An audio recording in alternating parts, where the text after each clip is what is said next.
एक संकटहारी एक रोग निवारी, इनकी महामंत्र सब पर भारी। तो चलिए इस पे चर्चा करते हैं भाइयों। सबसे पहले आप सभी को राम राम। इसके साथ जो बताने जा रहा हूँ वह है अचूक रामबाण। तो ध्यान लगाकर सुनिएगा और अंत तक अवश्य सुनिएगा। आज के इस प्रसंग में दो ऐसे महामंत्र बताने जा रहा हूँ जो आपका महासंकट महारोग निवारण मंत्र होगा। इस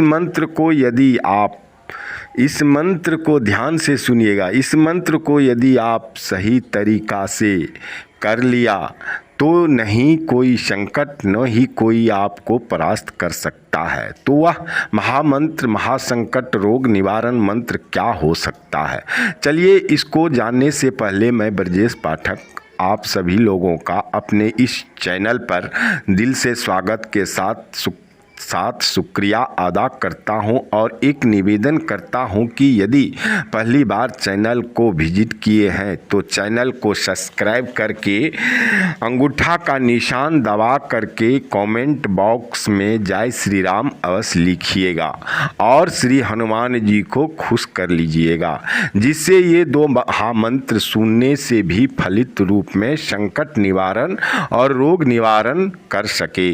भाइयों, ये दो महामंत्र के बारे में पहले कुछ जानकारी आपको दे देते हैं कि यह महामंत्र को आप भी पढ़े होंगे सुने होंगे पर सही तरीका से प्रयोग नहीं किए होंगे।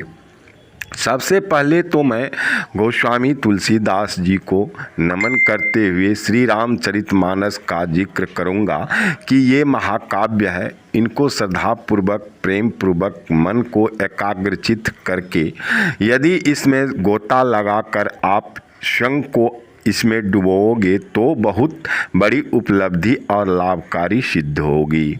इतना ही नहीं, इनके हर एक दोहा में से एक दोहा अति फलदायी है, जिसका जाप करके आप कई बाधा संकट को दूर कर सकते हैं। इसी रामचरितमानस में इतने दोहे सिद्ध हैं कि वह दोहा आपके जीवन का कायाकल्प बदलने की शक्ति रखती है। पर भाई, हीरा को कौन पहचान सकता है, जोहरी ना?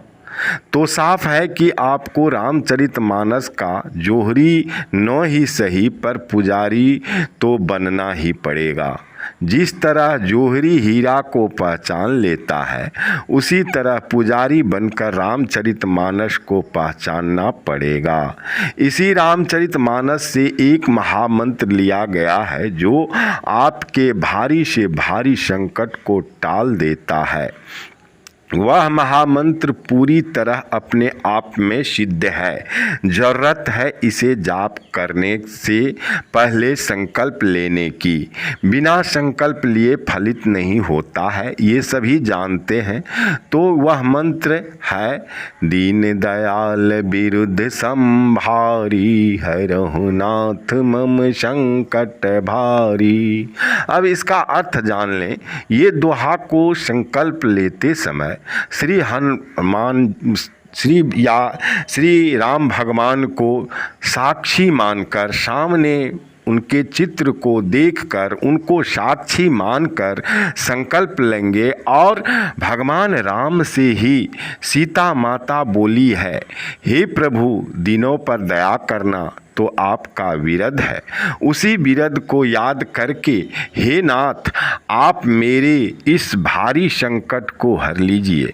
ऐसे कई मंत्र हैं जो हर तरह के संकटों से छुटकारा दिलाने में मददगार साबित होता है। वैसे तो श्री रामचरितमानस की हर चौपाई ही अपने आप में मंत्र जैसा प्रभाव रखती है, पर कुछ चौपाइयों का मंत्र के रूप में प्रयोग प्रचलित है। ऐसे ही एक मंत्र की चर्चा यहाँ पर हम किए हैं जो एकदम सरल व बेहद प्रभावकारी है, जिसे नियमबद्ध होकर संकल्पित होकर एक माला जाप तब तक करें जब तक आपके सारे संकट भाग नहीं जाते हैं। दूसरी महामंत्र जो आपके महारोग से छुटकारा दिलाते हैं उसको भी आप नियमबद्ध तरीके से, जैसा कि पहले बता चुका हूँ, उसी प्रकार करने की ज़रूरत है। पर ये सब मंत्र तभी फलित होता है जब आप सात्विक हो। ऐसा नहीं है कि आपका दिनचर्या बुरी लतों से लंबित है, आप करोगे तो फलित होगा, कभी नहीं होगा, क्योंकि करते हैं। एक बार और से सुन लीजिए, जब आप सात्विक हो, ऐसा नहीं है कि आपका दिनचर्या बुरी लतों से लंबित है और आप करोगे तो फलित होगा, कभी नहीं होगा, क्योंकि कहते हैं आए शरण तजहु नहीं ताहू, मतलब साफ संकेत है कि विभीषण है। और सात्विक है तो ऐसे ही सात्विक विचार वाले पर ये सब फलित होता है। तो चलिए चर्चा में आगे नहीं जाना है, इससे पहले वह दूसरी मंत्र की चर्चा कर लेते हैं जिससे महारोग भी शरीर छोड़कर भागने को विवश हो जाता है। तो वह मंत्र है नासे रोग हरे सब पीरा, जपत निरंतर हनुमत बीरा। भाइयों, इस मंत्र को मंत्र समझकर मत छोड़ देना, क्योंकि इसका प्रयोग करके हमने खुद देखा है और यह पूर्ण रूपेण फलित हुआ है। पर हमको संकल्प लेकर उसी तरह करें जैसे पहले मंत्र में प्रयोग मैं बता चुका हूँ, और इसको अपने मन में भजन बनाकर जपते रहिए और श्री हनुमान जी को याद करके रोग के जगह अपने हाथों से झाड़ते रहिए। आप कुछ ही दिन प्रयोग करके देखिए, आप पाओगे कि श्री हनुमान जी की कृपा आप पर बरसने लगी है। 90 दिन यदि लगातार इस क्रिया को आप कर लिया तो बड़ी से बड़ी बीमारी से मुक्ति अवश्य मिलेगी। तो यह मेरे भाइयों, अभी तक यदि आपने चैनल को सब्सक्राइब नहीं किए हैं तो अवश्य कर लीजिए और जय श्री राम लिखकर श्री हनुमान जी को खुश अवश्य कर दीजिए। चलते चलते जय श्री राम। प्रभु करे आपका कल्याण।